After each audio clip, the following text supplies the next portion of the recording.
Carol Barr, the wife of Kentucky Congressman Andy Barr, passed away just last year from sudden cardiac arrest. She was only 39 years old. And now Congressman Barr has introduced legislation honoring his late wife, as well as raising awareness for heart disease called the Cardiovascular Advances in Research and Opportunities Legacy Act, or the Carol Act. And Representative Barr joins us now. Congressman Barr, thank you so much for being here with us. Want to offer our condolences. Your wife suddenly, as we just mentioned, passed away at such a young age, just 8 months ago. You also have 2 young daughters. So I want to first ask how you're doing, how you've been holding up these past several months. Well, Amy and TJ, thanks for having me on, and we're doing okay. We miss Carol dearly. She was the best wife, mother, friend anyone could ever have, and she leaves an amazing legacy, a legacy of impact and a life of consequence, even though it was a life cut too short.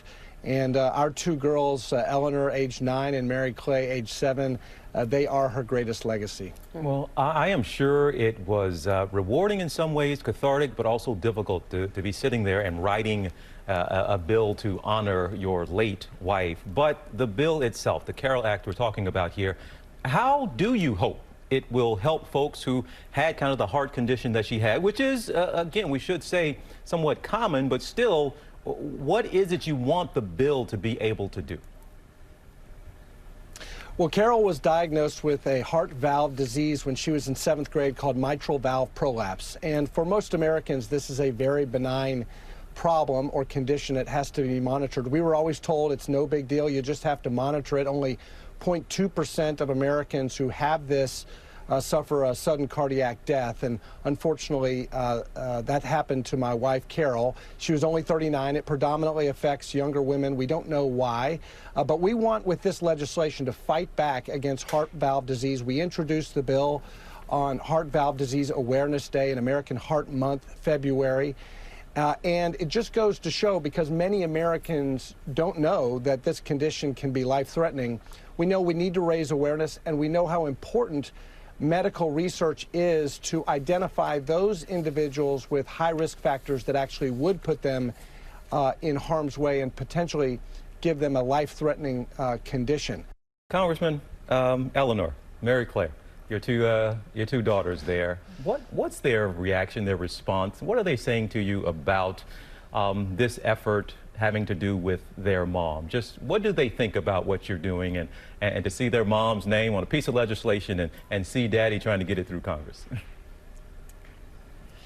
Well, they knew that their mom had a big heart, and the doctors told us that her heart just gave out, but in many ways, I think my daughters know that she gave a whole lifetime of her heart in just 39 years to them, to me, to our family, to our community.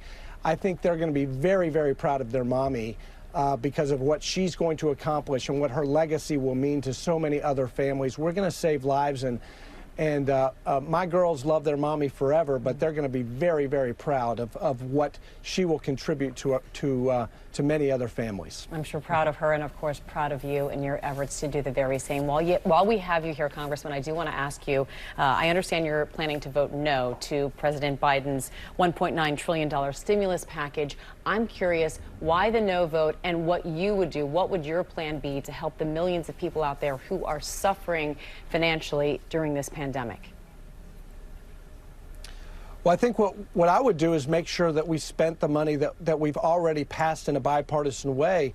Over $1.2 trillion remains unspent from the CARES Act and the subsequent pieces of legislation, including a $900 billion relief bill that was just passed at the end of December. And what is especially disappointing is how much in this bill, the $1.9 trillion bill that's going to be voted on later this week, how much it's unrelated to the COVID pandemic and the economic crisis related to it. A lot of it is just a pork barrel spending that has absolutely nothing to do with the pandemic. And I think what's most disappointing to most Americans is that we've already appropriated $68 billion to get kids back into the classroom. I don't think we're following the science when we keep these schools locked down. And we have over $60 billion of already appropriated money that hasn't been spent to reopen our schools. And what's so disappointing is that this bill, $130 billion allocated for schools, K through 12, but 95% of it won't even be spent until after 2022. That's not going to get our kids back in the classroom. We can do it safely. We need to do it now. We need to focus on deploying the resources that have already been appropriated. All right, Congressman Andy Barr, we really appreciate you coming on the show today. We know you're a busy man, so thank you for your time and for all of your efforts there in honor of your wife. Thank you so much. I appreciate you all helping us raise the awareness. All right, and a special programming note here. Much more on this subject on a special show tonight, Prescription for Your Health, Your Heart and You, hosted by our very own Dr. Jen Ashton. That's tonight on ABC News Live at 8 and 10:30 p.m. Eastern Time. Always good information from Dr. Ashton. Life-saving information. Well, hey there, GMA fans. Robin Roberts here. Thanks for checking out our YouTube channel. Lots of great stuff here. So go on, click the subscribe button right over here to get more of awesome videos and content from GMA every day, anytime. We thank you for watching, and we'll see you in the morning on GMA.